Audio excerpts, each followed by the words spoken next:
Woman of the Year event. I am very pleased that everyone is here. Thank you so much for being here. And I wanted to let you know that closed captioning versions of tonight's event can be found on our SD15 website and on Facebook. And with that, I will turn it over to Senator Dave Cortese. Thank you, Celeste. I want to welcome everyone here tonight as we recognize Senate District 15's Woman of the Year.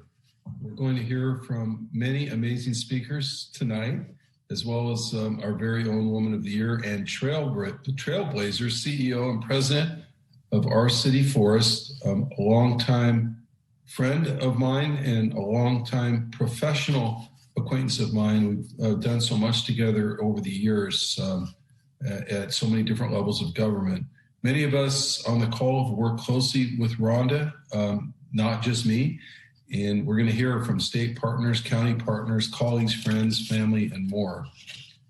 Our moderator you just met, Celeste Walker, who's also the field director for our district office in Campbell. She'll keep the show running smoothly. And with that, I'm going to turn it back to Celeste to introduce our first speaker. Wonderful. Thank you. So our first speaker asked for a very short introduction. And may I please introduce Rhonda's cousin, Dr. John Berry. There you go. Okay. Am I on? Yes, John. Yeah. Good evening. I'm John Berry, Rhonda's cousin. My sisters, Ann Connelly and Jane Hedman, and I would like to congratulate Rhonda on her Woman of the Year award. It's a tremendous tribute, and we wish to express our admiration, pride, and gratitude for her many achievements. Rhonda's 27 years as founder and CEO of Our City Forest has made a great contribution to Santa Clara County, a contribution that is just the latest in Rhonda's lifelong passion to make the world a better place. In her college years, I recall her energetic focus on community issues, the need for positive social change, and a compelling desire to work with others to create equitable solutions. True to these convictions, she followed college right away with community organizing assignment with VISTA, which was the stateside Peace Corps. Her assignment was in the poor areas of Dallas, Texas, and the issues were many, including some racial ones. But it was a powerful and positive start in making at least one small part of the world a better place. Rhonda's life since seems to us to be an upward linear trajectory of dynamic public service using community involvement and organizing to make life better for all. Our early memories of Rhonda seem very relevant today. These include her empathy, energy, creativity, resilience, sense of mission, hard work, and perseverance. Always perseverance. Despite big obstacles, Rhonda just keeps going until the job is done, and done well. She also has very high standards. As my sister Jane said recently, always confident and competent. I never saw Rhonda do anything that wasn't superb. Making the world a better place is not all about work. Devoted to family, she's been a great mom. Over the years, she's frequently come to the aid of other family members and friends. She always steps up to help. Caring for aging parents most weekends for 6 years is just one example. Another one is here recently, just our recently discovered second cousin, who just happens to be wheel-bound in a senior facility near Rhonda. And during COVID, they've been communicating regularly, visually through the bedroom window and playing Farkle through the bedroom window. Just to give you an idea of how involved Rhonda can be with family. They have great fun playing Farkle, by the way. Personally generous, Rhonda gives in many ways to others, sometimes time, sometimes support. Sometimes it's a spontaneous surprise gift that becomes a cherished object. Rhonda also brings humor and beauty to the world. Everyday conversations are laced with humorous asides, like her aside to me when she was talking yesterday to me about today. She says, remember, there is no honorarium. By the way, I think Rhonda actually was voted wittiest in her class in high school, but I'm not sure about that. But I do know she loves a joke. Ever hear her deep, throaty laugh? I have, and it lightens and brightens me instantly. Beauty comes in many forms, even like the beauty of a growing city forest. But in the past, Rhonda has also contributed the beauty of theater arts, singing, dancing, acting. Once active on stage, she's played leading roles in a number of musicals, including Chicago, Sweet Charity, and Chorus Line. I remember best Sweet Charity. She played Charity Valentine, and she was phenomenal. She was center stage throughout. It was a tour de force, very much like Shirley MacLaine in the movie version. And when I think about Rhonda, I often think about Charity Valentine, and I think about the words charity and Valentine and the meaning, giving and caring. How much like Rhonda. Rhonda has made the world a better place. All of us have benefited from her giving and her caring. Rhonda, you are a tour de force. You are a star. Thanks. Love you always. All right, I'd like to introduce our next speaker, Nancy Solario. Nancy has worked for our city forest for 4 years and is the Director of Community Engagement. She manages the AmeriCorps Grant Administration, volunteer recruitment, and community outreach and education. Hi, everyone, and good evening. It's a pleasure to speak to you all today. I want to start off with a short but powerful quote by Laurel Tardick-Ulrich. And it goes, "Well-behaved women seldom make history." And it is one of my personal favorite quotes because I think about it often when I'm feeling down or defeated. It serves as a reminder that our voices and actions matter. And when I say us and our, I'm referring to women, and more importantly, all women. It encourages us to speak up and speak out, which Rhonda does and encourages others to do. In my opinion, this quote summarizes Rhonda perfectly. She is consistently and constantly asking cities, governments, agencies, and others for support. And she doesn't give up, and she always keeps trying. For over 25 years, Rhonda has used her voice and platform to advocate for our urban forest and ecosystem, and to advocate for her staff as well, especially women and BIPOC women. Personally, it is inspiring and empowering to see so many women in management roles at our city forest. I don't believe this would be the case if not for Rhonda. She has made sure women are represented in the our city forest staff, and she gives us something that others don't, an opportunity. In the male-dominated industries that are urban forestry and arboriculture, she has provided training and mentorship to many different women who have become leaders in the urban forestry field and use their voices to protect our environments and promote justice. Our city forest staff is very proud to have Rhonda advocating and leading our nonprofit to creating a greener, healthier, and more environmentally equitable Santa Clara Valley. So thank you all, and thank you, Rhonda. All right, our next speaker is Barbara Marshman. Barbara recently retired from the San Jose Mercury News, where she served on the editorial board for 30 years and was editorial page editor for 10 years. Barbara was present at Rhonda's first editorial board with the Mercury News in the early 1990s. And I remember it still. Congratulations, Rhonda. And Dave, I'd just like to thank you for honoring Rhonda, because I think her contributions to the community have been extraordinary. And I don't think over the years she's gotten the recognition that she deserved.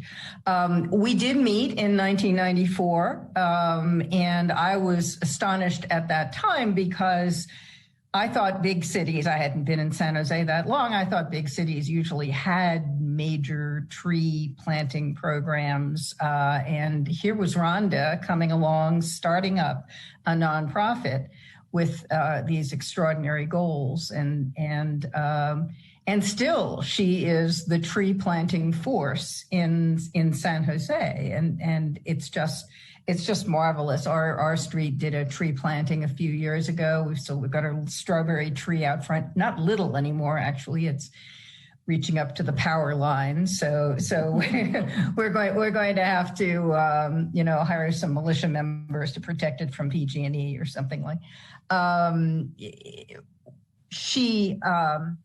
She's not deterred by obstacles. She simply is not. When an obstacle appears in her way, she manages to overcome it. I occasionally tried to help with that when I was writing editorials for the paper, and also by sharing an occasional glass of wine with Rhonda many times over the years, which is lovely. And actually, my husband Will here eventually joined the board of our city forest, after which point I could no longer write about it, but still offered my support. The city is so much more beautiful today. It is cooler. We are fighting global warming. Trees, take in carbon dioxide and exhale oxygen. They will cool a neighborhood probably by about 10 degrees if you have a good tree canopy. And in San Jose, an awful lot of that comes down to Rhonda and her AmeriCorps team and her wonderful staff. Thank you for letting me say a few words. Thank you. And congratulations from me. Thank you so much. Next, I'm going to share a video from Bo Firestone. Bo Firestone worked at our city forest for 10 years before leaving to start her family and launch her landscape business. She remains active as an OCF volunteer, where she shares her arboriculture and landscape design skills. And I'm going to switch to screen share here. Hi, Bo here. So when I graduated with a major in urban forestry in 2007, I moved out to California to seek an opportunity in my field, and I thought for sure I was going to have to wait tables for a year or two. But I was one of the few lucky people to find a rewarding job in my field, and I was hired by our city forest to help manage their AmeriCorps program in the first year.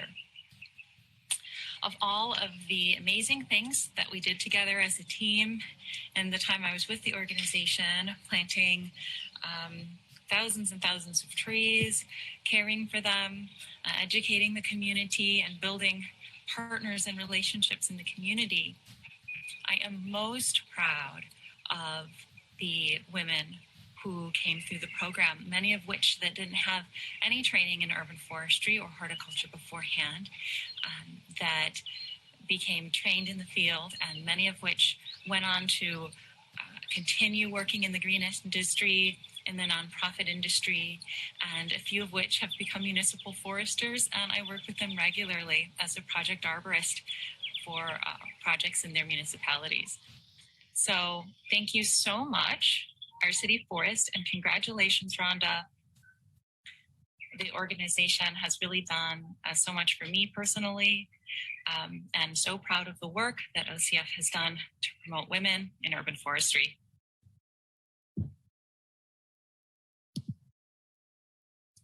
Alrighty, our next speaker is Cindy Blaine.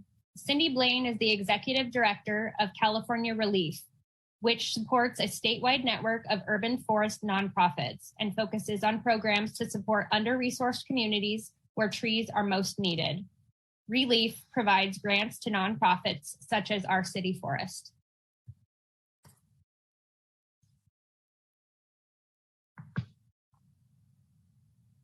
Looks like we're muted here, Tara. There we go. Hi, I'm Cindy Blaine, and hold on just 2 seconds. I have to redo my technical stuff here. I'm delighted to be here to honor and celebrate Rhonda as Woman of the Year for Senate District 15. I think this is great. This is fantastic. I've known Rhonda for over 10 years. We met while I was working at Sacramento Tree Foundation, and I had heard about the excellent projects that our city forest was leading. So I gave her a call to learn more, and she very generously shared her insights and experience and expertise with me on the phone. We've also lobbied together for urban forest funding in Sacramento and Washington, D.C., which is a key component of what we do as executive directors. We speak for trees. As mentioned earlier, Relief is the umbrella organization for urban forest nonprofits around the state. So we provide educational resources, advocacy, and grants. But we also incubate and nurture new community groups, new urban forest groups. And that leads me back to Rhonda, because Rhonda is so closely associated with our city forest that you may not know that before our city forest, she was one of the very first employees at California Relief in 1989, the year Relief was started. As a matter of fact, we celebrated Relief's 25th anniversary in Rhonda's beautiful backyard a few years ago when she hosted our reunion there. At Relief, Rhonda helped nonprofits in cities up and down the state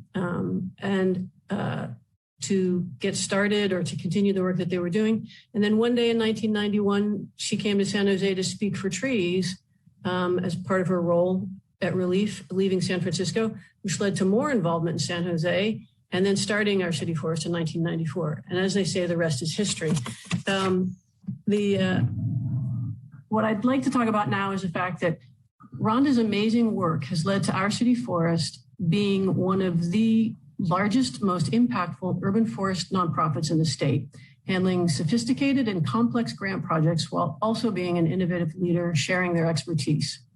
One example of their other expertise is they started the nursery with its purple pipe and recycled water, which is a trailblazer and role model for other urban forest nonprofits. As a matter of fact, today at noon, we had a network Zoom meeting where OCF's nursery manager, Gabby Fitz, was bombarded with questions because everybody wanted to know how our city forest had managed to do all this great work.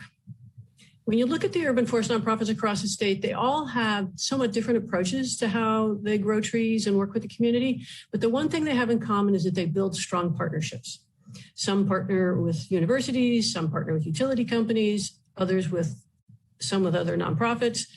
And those community partnerships are just absolutely critical to success. In the South Bay, Rhonda has built really strong partnerships with the cities and with Santa Clara County and with the AmeriCorps program, which is a very powerful partnership model. This approach results in excellent tree planting and tree stewardship and in developing environmental leaders for the future, as you've already heard tonight. So our city forest and Rhonda have been super serious about stewardship and environmental justice. Rhonda has worked hard to secure funding to grow trees in underserved neighborhoods for 27 years, even before we had the cap and trade funding coming out to push that. Rhonda has been devoted to urban trees and community engagement for over 30 years, and she still puts her whole heart and soul into her work at our city forest. And you know what I mean by her whole heart and soul. And just as she did when she first came to San Jose in 1991. So thank you so much, Rhonda, and bravo. Thank you. Our next speaker is James Scheid. Jimmy Scheid is the current urban forestry area supervisor for the Southern California portion of CAL FIRE's Urban and Community Forestry Program. Up until 2021, he served as the regional urban forester for the program, covering 11 county areas surrounding the Bay Area. He is a California registered professional forester, an ISA certified arborist municipal specialist, and has overseen many grant-funded projects in San Jose, and specifically OCF since his hiring in 2008. All right. Well, thank you for having me. I don't have any prepared remarks as I didn't know I was being invited to this prestigious affair, but with that, I certainly could share a lot about Rhonda. When I first came into my position as an urban forester for the state, after having worked in traditional forestry, there was a lot for me to learn. And one of the first visits that I had the opportunity to go on was to visit some of the urban forestry work going on in the city of San Jose, a city I really hadn't become acquainted with at all at that point. And from a high-rise building in the center of the city, I looked out over a vast and teeming layer of green canopy below and thought to myself, this really is a field, but it looks to me unlike the traditional forest that I had spent time in, that somebody was going to really have to have the passion to ensure that those forests stayed vibrant and teeming. And soon after that, I would meet Rhonda at their office at the time, and got the chance to meet many of the dozens of AmeriCorps stewards that were involved at that time, and would then be succeeded in following years by additional members. And to know all that Rhonda and her team has done through these many years, not only through the projects that we at CAL FIRE have been able to assist with financially in some way, but all they do outside of that. Much has been mentioned in the way of the support that Rhonda continually gleans and works with all types of constituents across all boundaries to acquire. All you can say about that, similar to an urban forest in a city, is that there needs to be passion, and Rhonda epitomizes that passion. So it's no surprise to me that after all these years that I've become acquainted with her and got to know her and her passion for urban forestry, that passion is being recognized here tonight. So for all that you have done, Rhonda, and certainly for all that is left to do in your career and your life, my hat's off to you. Thank you for having me. And again, congratulations, Rhonda. Thank you. Thank you. Our next speaker is Irma Balderas. Irma is a retired principal and college lecturer. Over a career spanning 40 years, she served as a teacher, a vice principal, and principal at East San Jose schools. She is currently board chair for our city forest, where she lends her considerable skills and talents.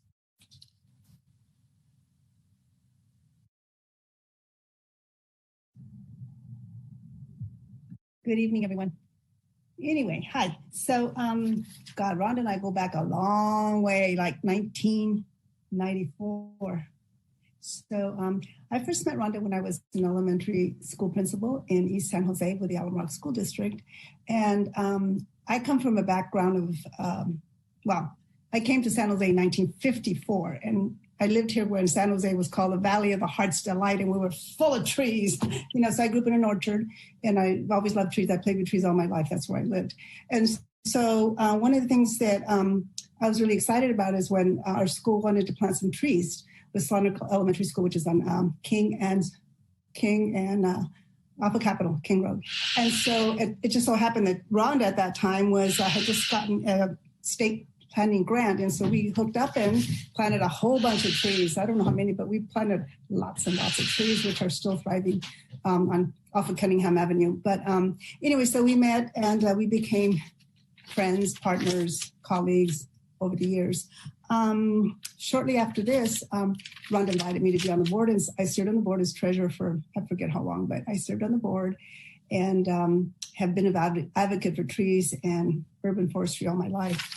Rhonda has been really, well, as an elementary principal, we see things a little bit differently than most people because we educate children. So part of what I love about our city forest is they do a lot with education. And one of the things that Rhonda did, she did many things, the mascot, just a lot of stuff, incorporating color, because you got to have bright colors for kids because they get bored with brown and green. So she started incorporating magenta, purple, and all the beautiful colors because that draws kids' attention. And you have to remember that this is the kids now are the ones who are going to take care of us. So we got to take care of them so they do the right thing, right? So anyway, so she did that, and it was really great for our schools. And I know because I was a school principal for many years that a lot of my colleagues would call me and said, "How'd you get all those trees? How much did you pay for them?" And so and it makes me so proud when I go all over the place and I see our city forest tag on the trees. And I go, I'm on the board. And so thank you, Rhonda, because she's really instrumental. She's very passionate about, it's not a job for her. It's like a mission. It's an endeavor that she just adores. So we said 1 million trees, 1 million people, and we're getting there, and we surely need it because just look at where we are in terms of health issues and so on and so forth. And so over the years, our city forest has planted numerous trees, not only in schools, but throughout the community. And we're kind of growing to do other cities and kind of set the stage for other people to do the same thing. And as I said, as an educator, I think it's important that we educate our students because they're the ones that are going to be the leaders when we're all gone, which, we're getting there. But so I know that with our city forest, because I've been involved since the very get-go, on and off, and I'm currently on the board, but I think it's important that people know that the work that they're doing. And, our city forest is really a model for other projects throughout the state and the country, because that's where we're all headed, that we need to take care of our environment. Hello. But so anyways, I'm really proud of all the work that Rhonda has done, especially on the East Side where I live and I've worked all my life. I've been here, like I said, since 1954. So I've seen the changes, some good and some not so good in terms of urban forestry at the beginning, but now we're going in the right direction. So Rhonda, thank you so much for inviting me to be on the board and planting other trees at my school. I figured it was my school because I was there 11 years. And even at Cesar Chavez, where we planted a bunch of trees also, and East Side. So I've spent my life on East Side, and I'm glad that our city forest, one of the missions is to really work in underserved communities because we get left behind. Our area was the last one to get sidewalks, okay? Next to Alviso. Alviso was, I grew up in Alviso. So they were the last one, the last ones, right, Dave? To get sidewalks, and that was totally different. But so I'm really proud of the work that Rhonda has done and continues to do. And we meet all the time. We talk about her visions and the visions of society. And so I'm really honored, Dave, that you made this happen for Rhonda because she really deserves it. And also to Fernando Senata, who got as part of this whole endeavor to move our city to be a role model for other cities in the country. So thank you, Dave. And amiga, felicidades, congratulations. I look forward to doing more tree plantings and other stuff. So I'm just so proud of you. You deserve it. And thanks everyone for all those wonderful words, because now we can sing together, Rhonda, because I'm a singer and I play the guitar, okay? So I didn't know that about you. So anyway, once again, congratulations. And we're really proud of you. Gracias for all your work. Thank you, Irma.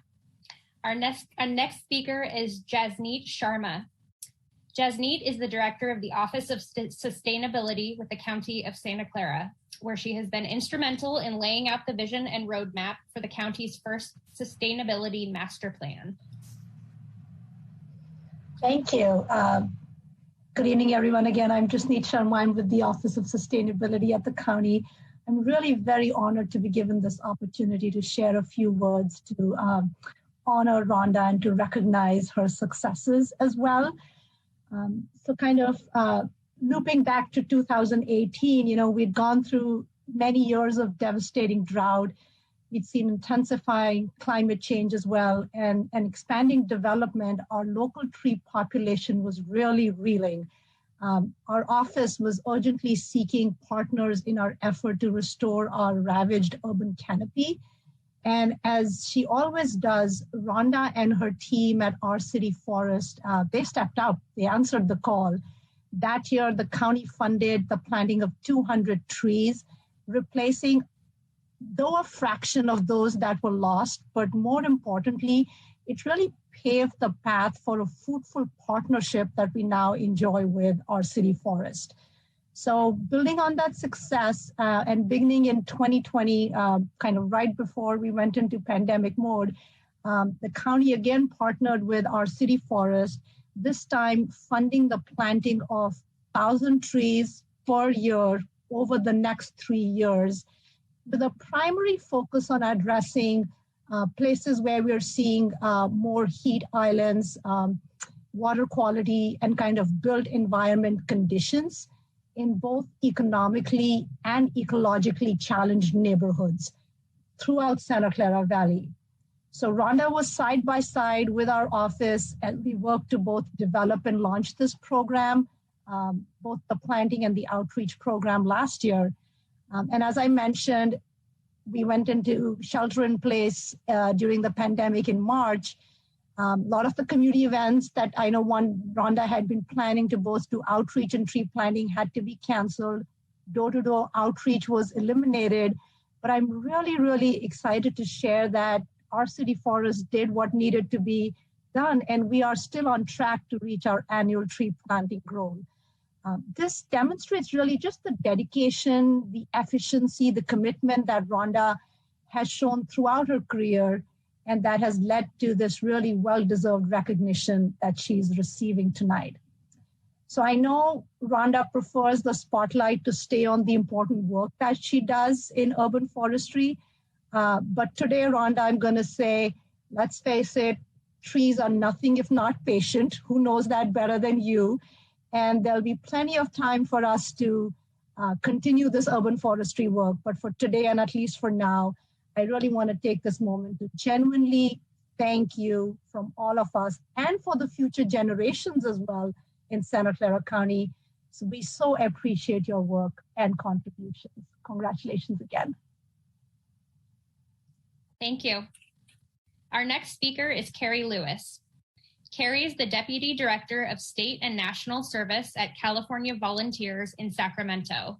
Carrie has worked with AmeriCorps for 17 years in a variety of capacities, including Deputy Director of AmeriCorps, Senior Program Officer, where she works with our city forest for 4 years, and as the Director of the AmeriCorps Watershed Stewards Program, a statewide watershed restoration and education program. Hello, thank you so much. Thank you for asking me to speak today. There's no one I would rather speak for. Our city forest became an AmeriCorps program partner in 2008, and they came in with something really unique and compelling. At the time, I believe that our city forest was the first ever urban forestry program that we funded. What was so characteristic about the strategy, as I've come to learn over the last 6 years that I've worked with Rhonda, is that the community need that they were asking for help with wasn't planting trees per se. Rather, the community need was education with the aim of increasing community capacity.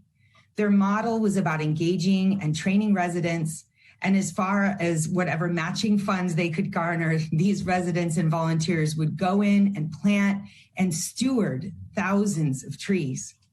The idea that every tree must have a written and signed stewardship agreement to ensure that the trees survive is a focus of their service. And it's what sets them apart from so many other planting programs. Without adherence to this strategy, we wouldn't be looking at such a high tree survival rate.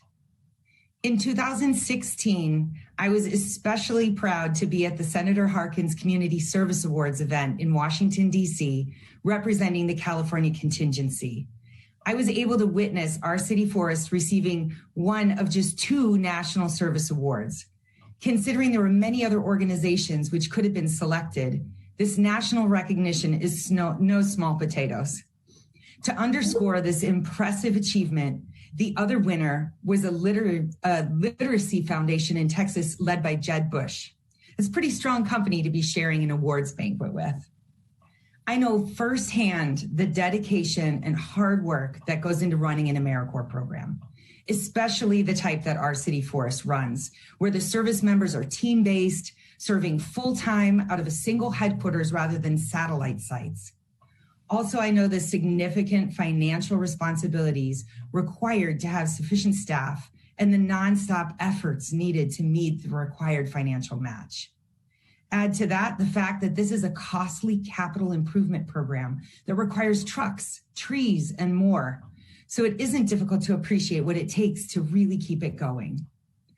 I know the hard work and dedication it takes to be successful, and couldn't agree more with many of the comments said today that this award could not go to a more well-deserving person. I've absolutely loved working with Rhonda and look forward to many, many, many more years to come. For all these reasons, I want to thank Senator Cortese for recognizing Rhonda Berry and this nonprofit for its incredible work, and laying a path for so many in our collective efforts to address climate change. Thank you so, so much for all you do, Rhonda. Thank you. Thank you, Carrie. Our next speaker is Rob Coughlin.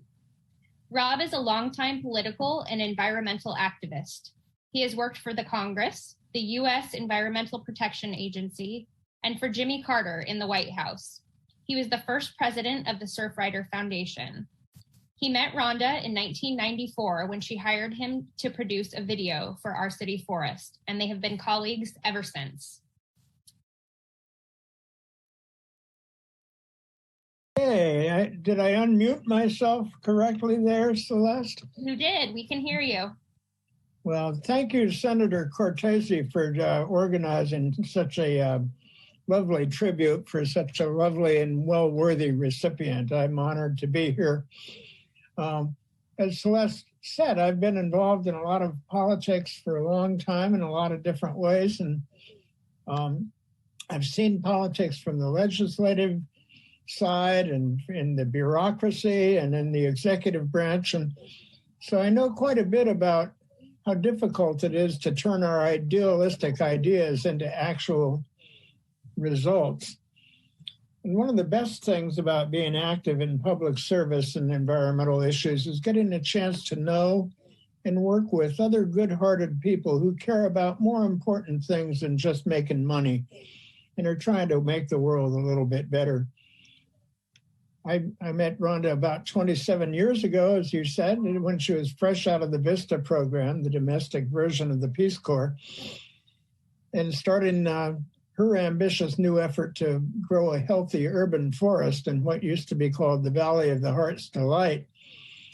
And she was way ahead of her time. I remember she was so passionate about including all of our ethnically diverse population that she even had her information brochures and videos translated into Spanish and Mandarin and Tagalog and Vietnamese. And in the time when it seems that so much of the news is negative, this event tonight is a bit of positive news. I hope that the woman from the San Jose Mercury will run a front page story about this tomorrow, because it's a worthy story about a person who created a lifetime career of doing good for our community. That's a newsworthy thing in my mind. The honor that she's receiving tonight is important, and it's a tribute to her as an individual, and also to all the other good people who have helped her plant those trees. It's an important recognition of the fabulous legacy that they've contributed to our country. So I tabbed up a few back of the envelope calculations of the benefits that our city forest has given to us all. Her organization has planted around 100,000 trees. Over the years, she's provided career-starting jobs to 500 young people.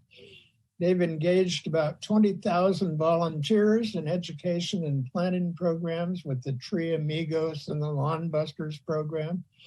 And because of that training, those trees, as someone mentioned, have a success rate of over 90%. Scientists estimate that those trees capture and clean some 5 million pounds of particulate pollution every year. Those 100,000 trees cool more air than 500,000 air conditioners. And the National Board of Realtors estimates that a house on a tree-lined street is worth 20% more. So her efforts have actually helped increase the property value of San Jose by many millions of dollars. The 100,000 tree canopy our city forest has planted and nurtured even has medical health benefits. A few years ago, a study showed that people who view greenery from their hospital beds heal 7 times faster than those who don't. With climate change and all the frequently extreme weather, such as fire and drought and sea level rise happening all around us, the work of our city forest becomes even more important now. And my hope is that this little tribute will help inspire and encourage Rhonda and all her thousands of tree amigos in the city of San Jose to expand and double and redouble their efforts for another 27 years. Congratulations, Rhonda. I'm honored to be one of your many friends and supporters. Thank you, Rob. I am pleased to introduce our next speaker, Mariah Berry. Mariah is a graduate of California State University in Monterey and is currently employed with Waymo, where she tests and evaluates driverless cars. Mariah is Rhonda's treasured daughter.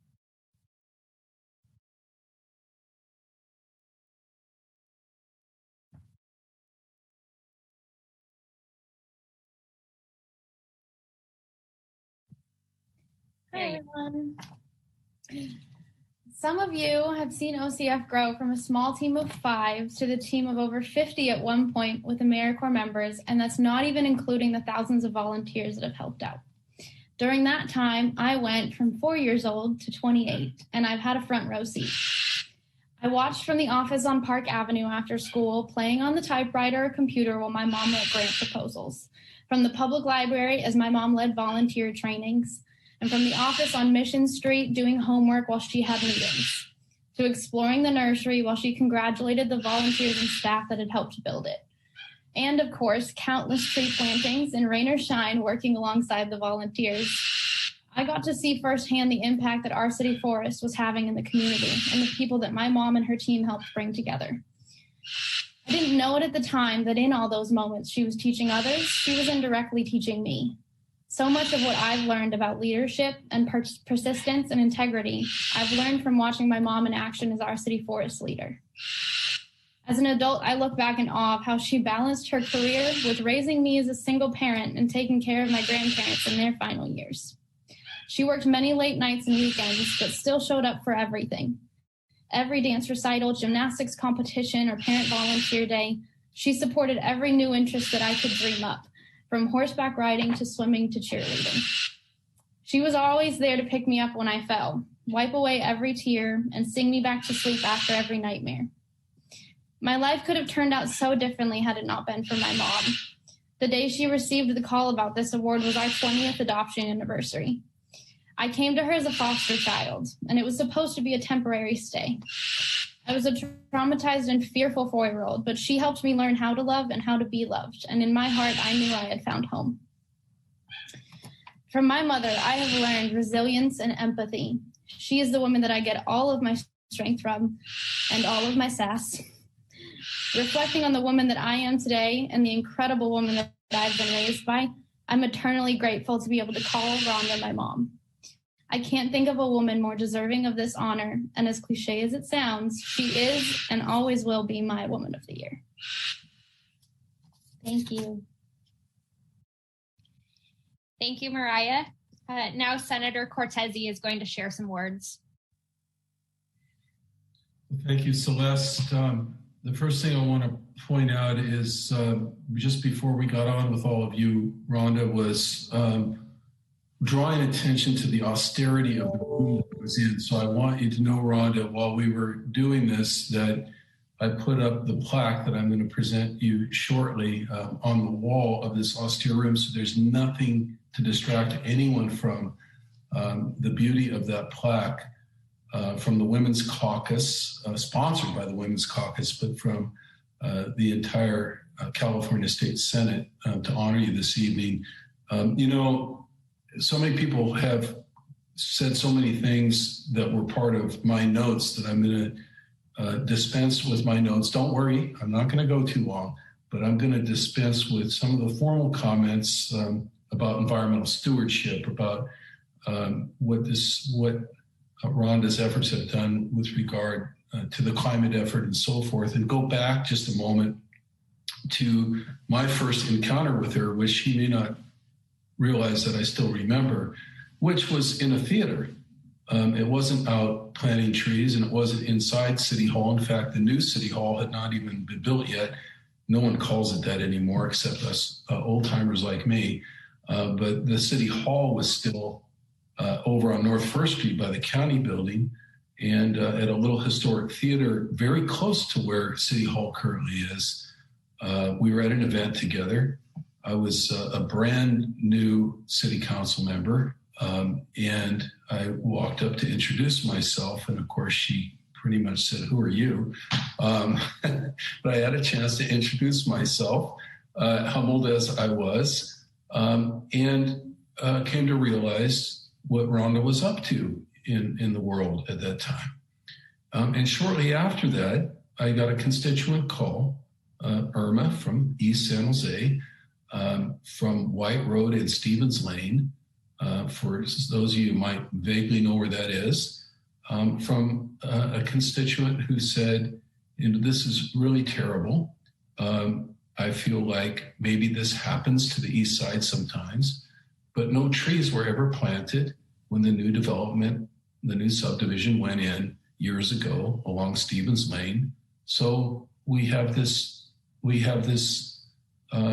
park strip with no trees. So I asked my staff to call Rhonda and see if maybe there was some kind of a fit there. Of course there was. And Rhonda gave us some marching orders and said, the only way you get these trees is if you have a commitment, an ironclad commitment from your office and from the adjoining neighbors that these trees will be taken care of. That was 21 years ago. I was driving my daughter to an appointment at the commercial property adjacent to Stevens Lane just a couple of weeks ago. And my attention was drawn to this beautiful tree-lined street, Stevens Lane. And I pointed out to my daughter, I said, "Do you see those trees? We planted those trees when you were 5 years old." And I think that's one of thousands of stories at this point that have prospered in the world, not just for the generation that planted the trees, not just as some sort of recognition for our city forest, but you've done what my grandfather, an orchard farmer who came here as an immigrant, believed it needed to be done, that when you plant a tree, you plant it for generations and you don't stop planting them. And the lives that you've touched through the stewardship, through the volunteerism, through AmeriCorps, the lives that you've touched, the young people who are 26 years old now, who will never know who planted the trees, is really a beautiful thing. They have no need to know who planted the trees. The trees have been a gift of stewardship, of volunteerism from our city forest and from this broader community that you have engaged to do this work, Rhonda. I don't know, and we'll never know what the cascading effect of that is, but what we do know is that somehow, through just in the years since we first met, through two deep recessions, lengthy periods of drought, city and county budget deficits and state budget deficits that in some cases ended political careers, that you and our city forests survived, and you've made our city forests as sustainable as the trees that you've been planting. And I do think that you haven't been recognized enough. And I know you never sought recognition, but I'll remember, and this is before Jasneet's time, so don't take this as me throwing Jasneet under the bus, but before we even had an Office of Sustainability at the county, my former colleague, Supervisor Ken Yeager, and I were serving on the committee that was responsible for establishing some environmental stewardship goals for the county of Santa Clara, which had none a dozen years ago. And we put an initiative out that required, the administration of the county to go out and do a request for proposals and come back with a tree planting program that would go on into perpetuity in our mind. But when we asked for the report back some months later, The response from the individuals who were charged at that time, the facilities folks who were charged at that time of doing that work was, well, we don't know who to contact. And we said, our city forest. And they said, well, we don't know where they are. And we said, they're right across the parking lot when you go out the back door here of the county building, which was the location at the time. And I say that not to embarrass anybody or disparage anybody, but to point out that that's really how our city forest has been. Our city forest has taken on the persona, the personality of the tree. Strong, beautiful, but quiet. And you have to go notice that they're there. And thanks to you, Rhonda, and all the folks you've engaged in this mission over the years, we all get to notice that they're there now. And we'll keep doing that work. So I'm going to walk over here.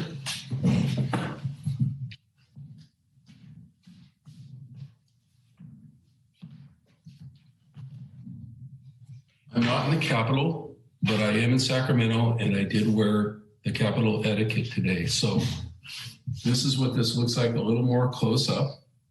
Woman of the Year, Rhonda Berry. There's 40 million people in California, Rhonda. There are very few that are being honored as Woman of the Year. And it is extremely well deserved.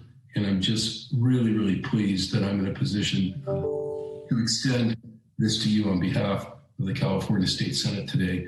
I'm going to turn it over to you, Rhonda, to say a few words.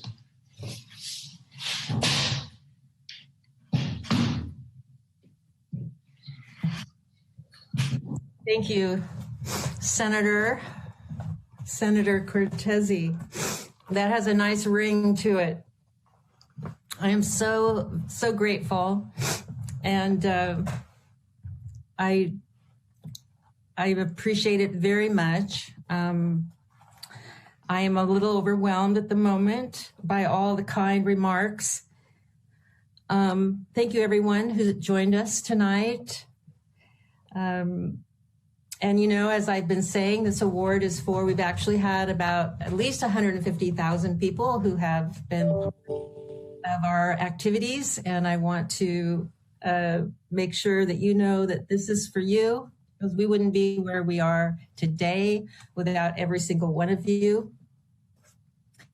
And I wanted to just share, start off with a little story that goes back to the beginning. And I think Cindy mentioned it somewhat, that after I was working at Relief, like she said early on, and part of my job was to go around the cities. And in 1990, I came to San Jose to work with council offices and their staff to ask if would they consider adopting a goal to plant 1 million trees in and around San Jose. So it was a vision, and lo and behold, they did. They did. And so many months later, I got a call saying that they wanted to start a nonprofit to lead that initiative, and would I come to a panel interview for it? And I thought about it. I thought, well, that sounds like something I might like to do for a change. I didn't think I had a shot because I knew that a very experienced arborist had applied for it, and I knew that the city arborist was on the interview panel. And I thought, I'm not an arborist. That's not what I do. I had a good background in public administration, urban planning, but I wasn't sure that was good enough. But then came the panel interview, and then I thought I dug myself a deeper hole when the last question, I think, was, how do you envision 1 million trees being planted, and how would you steer that? And I, just true to form, I was like, 1 million people, 1 million smiles. And I'm sure I would, had this big smile. And I don't even think I explained it. Like, community engagement is how you keep the trees alive, and that's why it's so critical. I don't think I said that. But in any case, I remember driving home thinking to myself, what a corny thing to say to this interview panel. And there's no way I'm going to get this job talking about 1 million smiles. And but anyway, lo and behold, I was selected, as you know. And I had a couple years to kind of put something together before we spun off from the under that nice umbrella we had there while we were putting it together. But this philosophy of engaging people is so part and parcel of who we've been from the very beginning. And that's why I wanted to share that. And we've never wavered from that. And I wanted to share a couple other little stories that are precious to me, which tell I think these moments tell us why that is. We've never wavered. And one is 20 years ago, we were planting trees at Alum Rock Park. There was a 12-year-old boy who was with a youth group hosted by an agency that provides activities for children whose parents, one or both, are incarcerated. And when I got to the tree that he was helping to plant, to say hi, thank you for coming out and helping. And he looked up at me and he said, "This has been the best day of my life." I will never forget that. And then another story of another volunteer, an adult, after a tree planting. This happened to be on the east side, a big neighborhood planting. And we afterwards, we were sitting in these folding chairs on this particular residence driveway, kind of, cooling off. And I happened to be next to him, and he said, "I've lived here 7 years and I've never met my neighbors until today." And, for me, that's like everything. I mean, that's because that's what I like. So I have seen a lot of smiles. And, but the other side, which has been addressed today too, is that, community engagement is critical, but so is science. And I wanted to just give a shout out to all the great scientists that I've known over the years, because they don't get enough attention. And without the research that they've done, we wouldn't be able to pack our materials, our promotional materials, our appeals to elected officials with all this great, data that tells them that, hey, stormwater management benefits, air cleaning benefits, and all the rest are worth all of this money, and they can calculate the benefits. And we've been doing that since the very beginning, because we were lucky to be in that very beginning of urban forest research science with like Rowan Roundtree from the U.S. Forest Service and the American Forests, and followed up with Greg McPherson. They're just, hats off. And this is continuing, of course. And it makes all the difference in the world, because not everyone's going to fund something because you're bringing around a lot of smiles. They need something else. And climate change is in the news every day now, but it wasn't, of course, when we started, but we were talking about it. And we even tried to get a Cool Cities, no one here has probably ever heard of that. The Environmental Protection Agency had a Cool Cities campaign because, they had visionaries back then, but there wasn't a lot of traction, and we couldn't get any local traction for it. And urban heat islands are a problem here. And Greg McPherson, speaking of research scientists, he did a study maybe 10, 15 years ago now, and discovered that of all the cities in California, San Jose is second only to Los Angeles in the percentage of impervious surface. That's a lot of cement and asphalt. And that means we need to cut a lot of cement and asphalt if we're going to plant a lot more trees. We've been planting trees really where the low-hanging fruit are where there are tree wells. But we need to cut into that cement. So fast forward from that to this year, and here we are collaborating on a climate change initiative related to urban forestry with the county. I mean, how great is that? I mean, look how far we've come. That's pretty cool. And I also wanted to say that the speakers tonight, I feel like you don't get enough attention. I feel like you work behind the scenes. You're not out there planting trees. It reminds me of me. I'm not the one out there planting the trees. I'm sitting at my computer all the time. but we would be nowhere. We wouldn't be here if it wasn't for these partners that are working so hard to advance urban forestry. And we rely tremendously on the city support that we get. But if that was all we got, we would have disappeared 25 years ago. And that's the truth. But it was the state urban forestry grants that kept us going. That's what paid for all these plantings that we did, that everybody's talking about. It was the state. The state had the vision. And then along comes AmeriCorps and being able to embrace this idea that I brought to them, saying, well, it's all about building capacity and we need a full-time crew. And lo and behold, we got a AmeriCorps program, and we're, I think, 14 years into it now, and it's made a world of difference. And then come to more recently, we now have the county, really putting a stake, investing in this whole concept of urban forestry and looking at it from a scientific perspective, making it serious and knowing that, what we do is important and it makes a difference. So I just want to, my hat's off to all of you. Jimmy from CAL FIRE, we've really would not be here without the grants we've received, and we're so grateful for that. And so, what else did I want to say? I wanted to say also that every one of our partners who spoke today is invested in addressing environmental inequities.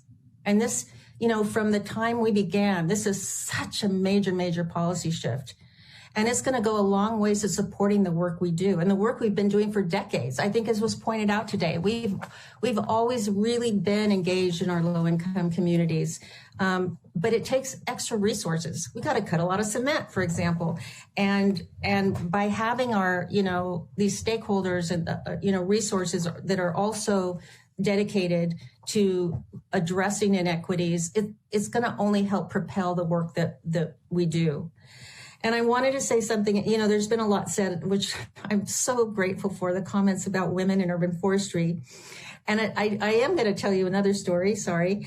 In 1991, I gave a speech at a national conference in Los Angeles for American forests.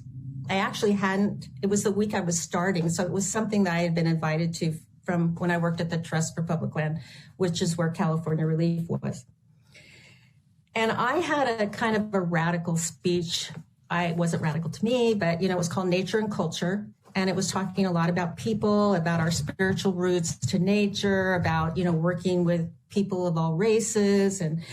And I remember going up to speak and my knees were literally shaking. I've only experienced it that one time. And they were like knocking probably each other. And there were two reasons for that. And one was that in a room of probably 500 people, I'll bet there were 5 men. 5 women. Of 500 people, I think there were 5 women. And so that was, very difficult for me. And then the other one, of course, was that I thought, oh, wow, this is too risky of a paper. But I did it anyway. It's published. And there you have it. So, but look now, fast forward now, look at all the women in urban forestry. It hasn't been easy for any of us. Hasn't been easy. It's not been easy. But we know it's going in the right direction. So I just want to say again, thank you, Senator, for this recognition. You've given Santa Clara County's urban forest a big booster shot, and we've really needed it. And then I just felt compelled to add something about, this quote, everyone's heard it from Martin Luther King, but, everybody can be great because everybody can serve. And all of you serve. And all of you are great. So thank you so much.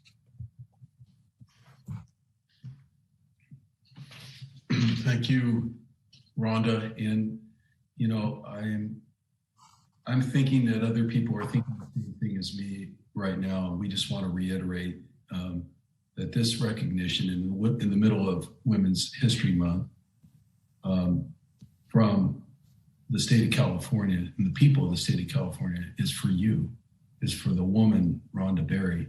Yes, you have been in the world as our city forest, but this, with all due respect, is not an award for our city forest. It's an award for you, the mother, the neighbor who convenes her neighbors, the woman who's civically active in her community, the person who's an actress and a woman of the arts, the person that inspires us all, and the person who has, on her own accord, impacted generations to come. So with that, thank you and good night to everyone.